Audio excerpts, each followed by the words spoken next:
grands-pères utilisaient des moulins à eau. Il faut quand même se poser la question, quoi. Comme en témoigne l'ambiance houleuse lors d'une récente réunion dans la petite commune de Pucet, le projet d'implantation d'une quinzaine d'éoliennes dans le sud Essonne est un sujet qui fait débat.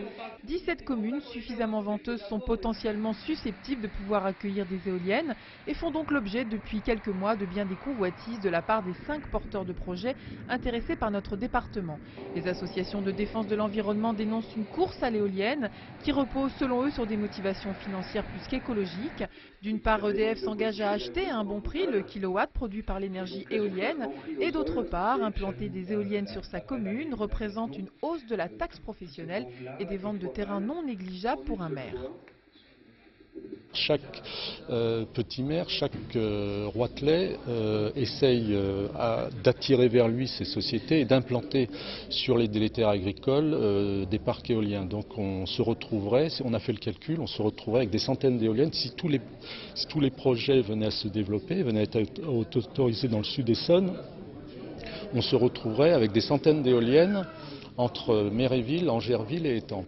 Dans ce conflit qui oppose riverains et associations aux promoteurs, l'État a décidé d'arbitrer le match et de remettre de l'ordre en redéfinissant les règles du jeu. Une table ronde entre les acteurs concernés a été organisée par le sous-préfet d'Étampes fin janvier, l'objectif étant de définir une charte de bonne conduite entre les différents porteurs de projets. Les personnes qui vont être ceux qui pourraient porter le projet localement doivent avoir conscience que ça n'est pas un coup pour rien, hein, et qu'il faut que ce soit construit dans la durée, donc sereinement avec et les habitants et les élus. Parce que sinon quelque chose de ce genre qui serait posé là à contre-cœur ne rimerait à rien. Quoi qu'il en soit, les éoliennes ne sortiront pas de terre du jour au lendemain en Essonne. Une enquête publique et plusieurs années seront nécessaires avant que le préfet ne se prononce. Mais si un tel projet voit le jour, d'ores et déjà il s'agit d'envisager l'après-éolienne, quand EDF ne paiera plus le prix fort du kilowattheure et que les éoliennes ne seront alors peut-être plus si rentables.